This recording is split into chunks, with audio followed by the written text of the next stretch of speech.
하나님의 말씀 사도행전 7장 1절에서 8절입니다. 하나님의 말씀입니다. 대제사장이 이르되 이것이 사실이냐? 스데반이 이르되 여러분 부형들이여 들으소서. 우리 조상 아브라함이 하란에 있기 전 메소보다미아에 있을 때 영광의 하나님이 그에게 보여 이르시되 내 고향과 친척을 떠나 내가 내게 보일 땅으로 가라 하시니 아브라함이 갈대아 사람의 땅을 떠나 하란에 거하다가 그의 아버지가 죽음에 하나님이 그를 거기서 너희 지금 사는 이 땅으로 옮기셨느니라. 그러나 여기서 발붙일 만한 땅도 유업으로 주지 아니하시고 다만 이 땅을 아직 자식도 없는 그와 그의 후손에게 소유로 주신다고 약속하셨으며 하나님이 또 이같이 말씀하시되 그 후손이 다른 땅에서 나그네가 되리니 그 땅 사람들이 종으로 삼아 400년 동안을 괴롭게 하리라 하시고 또 이르시되 종 삼는 나라를 내가 심판하리니 그 후에 그들이 나와서 이곳에서 나를 섬기리라 하시고 함께 읽습니다. 할례의 언약을 아브라함에게 주셨더니 그가 이삭을 낳아 여드레 만에 할례를 행하고 이삭이 야곱을 야곱이 우리 12 조상을 낳으니라. 아멘. 자, 이 본문으로 스데반의 설교를 지난주에 보면서 우리는 아브라함을 선택하신 하나님이 어떤 분이신지에 관해서 함께 생각을 했습니다.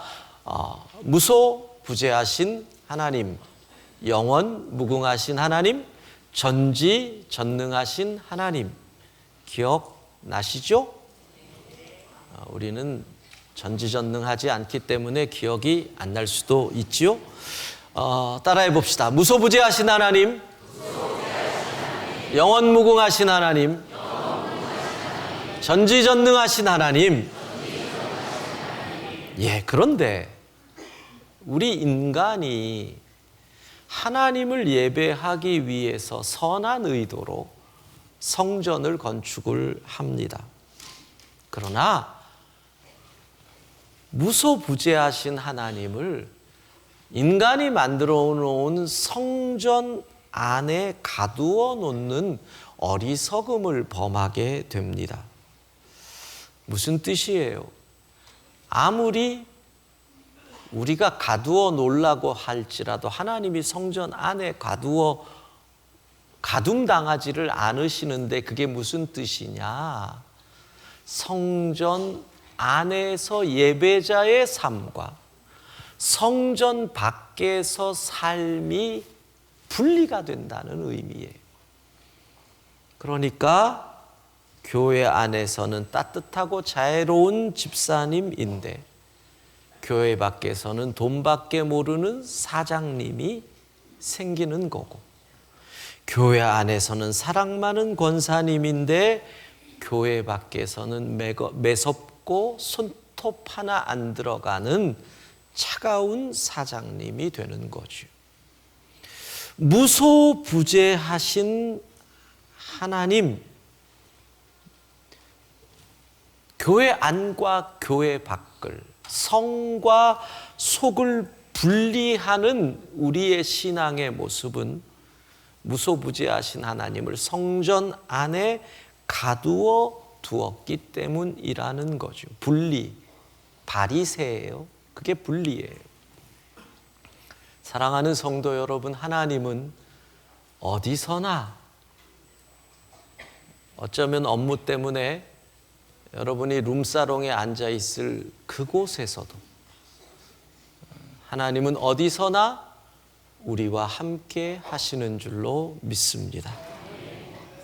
아브라함에게 아들을 약속하셨을 때 아브라함의 나이가 75이었습니다. 시간이 흐르죠. 시간이 흐르면 인간의 육체는 늙어가지요. 그런데 90이 넘어도 자식의 소식은 없습니다. 이쯤 되면 질문이 나올 만하잖아요. 하나님이 말씀하신 그때는 언제입니까? 영원 무궁하신 하나님을 바라보기에 인간의 시간은 너무 짧다는 거예요. 하나님께서 야곱의 자손을 애굽 땅에 보낼 때 400년 후에 그 땅에서 민족을 이루어 나오리라는 것을 누가 생각했겠어요? 하나님의 시간 계획. 그러니까 우리는 8, 90년 사는 우리 인간의 시간의 틀 안에 자꾸 영원 무궁하신 하나님을 가두어 두려고 해요. 그 가두어 두려고 하는 우리의 표현이 뭐예요? 하나님, 지금 당장입니다. 지금 당장. 하나님, 언제까지 기다려야 합니까? 늘 나의 때, 나의 시간 속에서 생각을 하지요. 여러분, 영원 무궁하신 하나님인데 나의 시간 안에 해결하려고 하는 인간의 욕심이 영원 무궁하신 하나님을 인간의 시간 안에 가두어 버려 내 욕심으로 하나님의 시간을 마음대로 재단한다는 거죠. 사랑하는 성도 여러분, 하나님의 시간은 반드시 오는 줄로 믿습니다. 사실 하나님의 방법, 하나님의 계획을 이해하는 것은 더 어렵지요. 초등학교 다니는 아이가 아버지의 회사 생활과 돈 버는 일을 어찌 이해하겠어요? 내일도 출근하는데 오늘 밤에 놀아달라 하는 그 아이가 내일 있을 아버지의 고뇌를 어찌 알겠어요? 마찬가지죠. 하나님의 방법을 이해할 수 없습니다. 내 나이가 90이 넘어가는데 아브라함, 도대체 인간의 방법으로 자식은 끝난 겁니다. 인간의 지식으로, 인간의 상식으로, 인간의 과학으로 모든 것이 불가능입니다. 그러면 우리는 묻죠. 하나님의 계획이 무엇입니까? 하나님의 뜻이 무엇입니까? 내게 어려움이 다가오고 이해가 안 될 때마다 하나님의 시간을 묻습니다. 하나님의 뜻을 묻습니다. 문제는 그때 우리는 내 경험과 내 지식과 내 상식으로 이해할 수 없는 하나님의 뜻이기에 그냥 내 뜻을 하나님의 뜻으로 포장하는 그런 어리석음을 범합니다. 전지전능하신 하나님이신데 인간의 뜻, 내 뜻 안에 하나님을 가두어 넣는 이 교만, 이 교만이 전지전능하신 하나님을 나의 도구처럼 만들어 버립니다. 사랑하는 성도 여러분, 하나님의 뜻은 반드시 있는 줄로 믿습니다.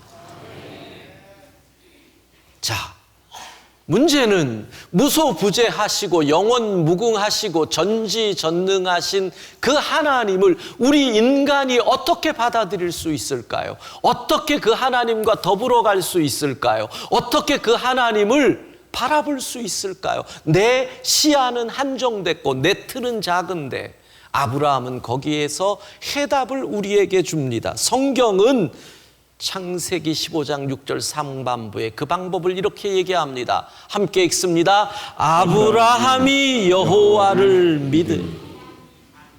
믿으니. 믿음. 여러분, 이해가 안 됩니다. 사람들은 손가락질합니다. 시간은 없습니다. 그때 우리는 그러나 나는 하나님을 믿습니다. 이 고백, 불합리하고 부조리하고 불가능한 삶에서 믿습니다 하고 그러나 믿습니다를 고백할 때 우리는 하나님을 누리게 될 줄로 믿습니다. 이 인간이, 이 틀 속에 갇혀 사는 인간이 너무나 불쌍해서 하나님은 마침내 이 인간을 구원하시기로, 인간을 구원하시기 위한 하나님의 계획은 무엇으로? 인간과 함께 하시기로 결정을 내리십니다. 무소부재하신 하나님은 스스로 공간의 제한 속에 들어오심으로 인간과 함께 합니다. 영원 무궁하신 하나님은 스스로 시간의 제한 속으로 들어오심으로 인간과 함께 하십니다.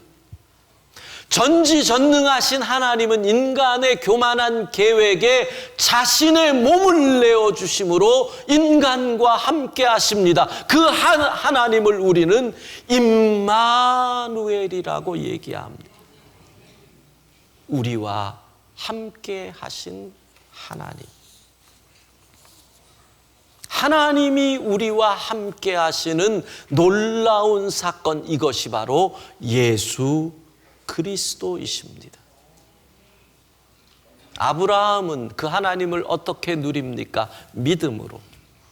임마누엘 하나님 예수 그리스도를 우리가 어떻게 누릴 수 있습니까? 똑같습니다. 믿음으로. 요한복음 3장 16절 중반부는 이렇게 얘기합니다. 이는 그를 믿는 자마다. 믿음입니다. 요한복음 1장 12절 영접하는 자 곧 그 이름을 믿는 자에게는 믿음입니다. 믿음이 예수 그리스도 임마누엘의 하나님을 우리가 누리게 합니다. 오늘 우리는 성찬식을 행합니다.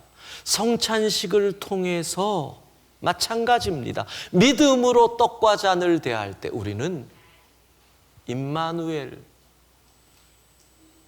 스스로 공간의 제한 속에 뛰어들어 우리와 함께 하신 그분, 스스로 시간의 제한 속에 뛰어들어 우리와 함께 하신 그분, 스스로 인간의 교만한 계획에 포로가 되셔서 십자가에 죽으신 그분을 오늘 누릴 수 있는 것입니다. 믿음으로. 시작. 믿음으로. 믿음으로.